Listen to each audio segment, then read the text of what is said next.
तेरी आवाज़ है कि सूफी का कोई नगमा है, जिसे सुनो तो सुकून जन्नतों सा मिलता है। इसी कड़ी को आगे बढ़ाते हुए नोएडा स्थित मारवा स्टूडियो में तीसरे दिन 8वां ग्लोबल लिटरेरी फेस्टिवल में सूफी कव्वाली का आयोजन किया गया। कार्यक्रम में कला क्षेत्र से जुड़े अतिथिगण ने अपनी उपस्थिति दर्ज कराई। कार्यक्रम में शिरकत करने वाले मृदुला टंडना, समाज सेविका, ऋषिराज सिंह, सेवानिवृत्त सरकारी अधिकारी मौजूद रहे। कार्यक्रम में उपस्थित सभी अतिथिगण को पुष्पगुच्छ भेंट कर उनका स्वागत किया गया। कार्यक्रम में यूसुफ खान निजामी और उनकी टीम ने सूफी कव्वाली से लोगों का ध्यान अपनी ओर खींच लिया।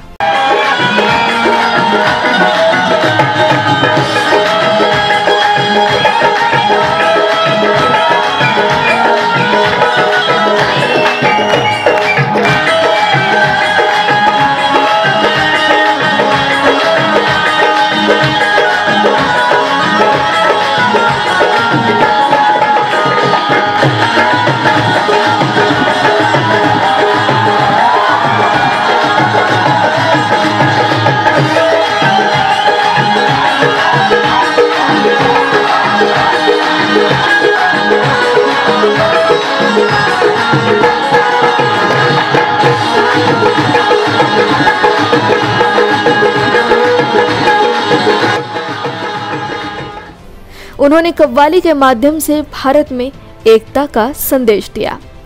संदीप मारवा का धन्यवाद किया और लोगों को मजबूर कर दिया कि अपने साथ कव्वाली गाएं। ICMEI के संस्थापक डॉक्टर संदीप मारवा ने उपस्थित सभी लोगों का शुक्रिया अदा किया और खुशी जाहिर की कि जब आप कव्वालियों के बीच बैठते हो कि वहाँ का पूरा माहौल सूफियाना हो जाता है। आर्ट और कल्चर में कव्वाली का भी अपना एक योगदान है, वो बहुत ही ज़रूरी है आर्ट और कल्चर के क्षेत्र में।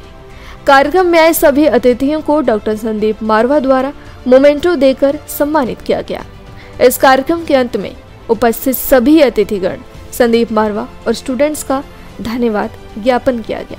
सर, साहित्य के इस 3 दिवसीय त्यौहार में आपने कई अलग चीज़ें भी डाली, जिसमें कव्वाली भी है, संगीत भी है, कई चीज़ें हैं। इसका विचार कैसे आया कि कव्वाली, संगीत? देखिए, फिल्में हो, रेडियो की वार्तालाप हो, टेलीविज़न का प्रोग्राम हो या कोई किताब हो, हकीकत तो ये है कि जहाँ लिखा और पढ़ा जा रहा है वो कहीं ना कहीं साहित्य से जुड़ा हुआ है।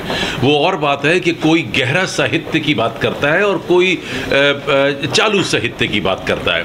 कुछ टेलीविज़न पे भी अगर आप देखें तो कितने ऐसे आपको ऐसे खूबसूरत कार्यक्रम मिल जाएंगे जिनको छोड़ने का आपका दिल नहीं करेगा। तो वो एक अच्छे साहित्य की ओर इसका मतलब हम लोग बढ़ रहे हैं। इसी तरीके से कोई अच्छी कविता, कोई अच्छा भजन, कोई अच्छी छंद, कोई मुहावरे, कोई लकोतियाँ, ये सभी कुछ तो साहित्य का हिस्सा है। और इसी तरीके से जब मैं म्यूज़िक की बात करता हूँ, आज हम लोगों ने सूफ़ी म्यूज़िक खास तौर पे रखा है। ये फिल्मी म्यूज़िक नहीं रखा ताकि कुछ लोग कहीं अटक ना जाए, जबकि फिल्मों में भी इतने खूबसूरत गाने हैं जो एक अच्छे साहित्य का हिस्सा बन चुके हैं। और ये सूफ़ी म्यूज़िक का मतलब ये होता है कि ये हकीकत में सूफ़ी म्यूज़िक का मतलब है कि भजन गाने का एक दूसरा सरल तरीका। अगर आप सूफ़ी भजन सुनेंगे, शायद आपको ऐसा लग रहा होगा कि प्रेमी प्रेमिका के लिए गा रहा है, लेकिन हकीकत ये होता है कि एक भक्त अपने परमात्मा के लिए गा रहा है। ये सूफ़ी, अब उन शब्दों का आप जैसे मर्जी प्रयोग या दुरुपयोग कर लीजिए, वो आपके ऊपर निर्भर होता है। और इसलिए संगीत को कला का एक बहुत बड़ा हिस्सा माना जाता है और उसका ऐसे भव्य अंतर्राष्ट्रीय मेले के अंदर उसका होना अति आवश्यक। पहले तो आप सबको बहुत बहुत लिटरेचर फेस्टिवल मुबारक। लिटरेचर फेस्टिवल का आज लास्ट दिन है और मैं चाहूँगा कि इसको बहुत खूबसूरत अंदाज में इसका समापन किया जाए और कव्वाली के, और वो भी सूफियाना कव्वाली के ताल्लुक़ से। हम अपनी कव्वाली में जो हिंदुस्तान का सूफीज़म है और जो सूफीज़म का पैगाम है, वो पैगाम जो है वो प्यार का पैगाम है, इश्क का पैगाम है कि जिसने प्यार किया, जिसने इश्क किया, उसने सब कुछ किया।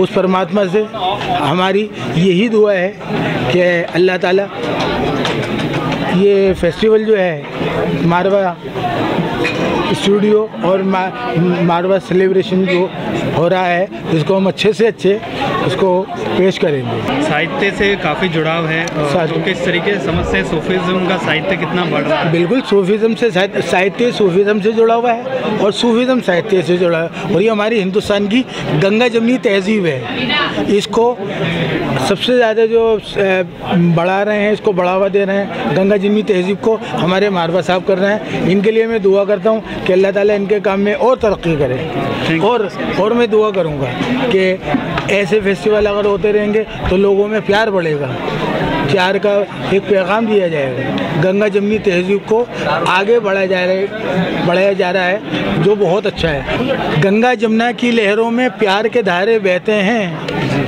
गंगा जमुना की लहरों में प्यार के धारे बहते हैं, हिंदू मुस्लिम सिख ईसाई मिलजुल कर सब रहते हैं, होली ईद दिवाली मुहर्रम मिलजुल कर सब करते हैं, और झंडा तिरंगा हाथ में लेके भारतवासी कहते हैं, क्या कहते हैं, प्यार किए जा, प्यार इबादत है। सुशील सर, 3 दिवसीय कार्यक्रम के आप डायरेक्टर रहे, कैसे तैयारियां की थी, कितना समय लगा था इस पूरी तैयारी को करने में इस फेस्टिवल की? सबसे पहले उसके बारे में देखिए, ये 3 दिन का जो फेस्टिवल है, ये ऐसा नहीं है कि सिर्फ 3 दिन ये फेस्टिवल जो आपने देखा है, तो इसके पीछे पूरे साल भर की मेहनत है, और लगातार जो साहित्यकार हैं उनसे हम जुड़ते रहते हैं, उनको हम पढ़ते रहते हैं और उनके बारे में जानते रहते हैं, और उसके बाद एक निर्णय लेते हैं कि किनको मंच पर बिठाना है, कौन लोग होंगे, कौन लोग शिरकत करेंगे, किनको अवार्ड दिया जा रहा है। तो एक लंबी प्रक्रिया है, लेकिन अब अच्छा लगता है, थोड़ा सा मज़ा आता है, क्योंकि ये 8th एडिशन है। पहले एडिशन में जब 2015 में हमें उतना आइडिया नहीं था, लेकिन उसके बाद धीरे धीरे करके अब 7 एडिशन करके, और ये 8वां एडिशन भी आज जो है समाप्ति के कगार पे है। तो मुझे लगता है कि ये अब हमारे लिए एक तरीके से फ़न गेम है कि हम इसको अच्छे से कर पाते हैं, और जो बड़े सारे जो राइटर्स हैं उनके बीच में एक तरीके से एक विश्वास भी पैदा हुआ है, और हमारे ऊपर एक जिम्मेदारी भी है जिसको हम भरपूर निभाते भी हैं। सर, लगभग कितनी पुस्तकों का विमोचन इस पूरे कार्यक्रम में 3 दिन में हुआ है, उसके बारे में थोड़ा सा? देखिए, लगभग मैंने अभी पूरी गिनती नहीं की है, लेकिन लगभग 10-12-15 के लगभग पुस्तकें जो हैं इस फेस्टिवल में विमोचित हुई हैं, और हर मंच से लगभग जो है वो हमने कोशिश की है कि पुस्तक का विमोचन हो। और इस बार अच्छी बात ये भी है कि हमारे छात्र भी मोटिवेट हुए हैं, और उन छात्रों ने भी किताबें लिखी, और वो भी इस फेस्टिवल में उनका रिलीज़ हुआ है। अभी तक देश का, विश्व का दूसरा फिल्म लिटरेचर फेस्टिवल है, क्या इस बार ये फर्स्ट रैंक में आ जाएगा?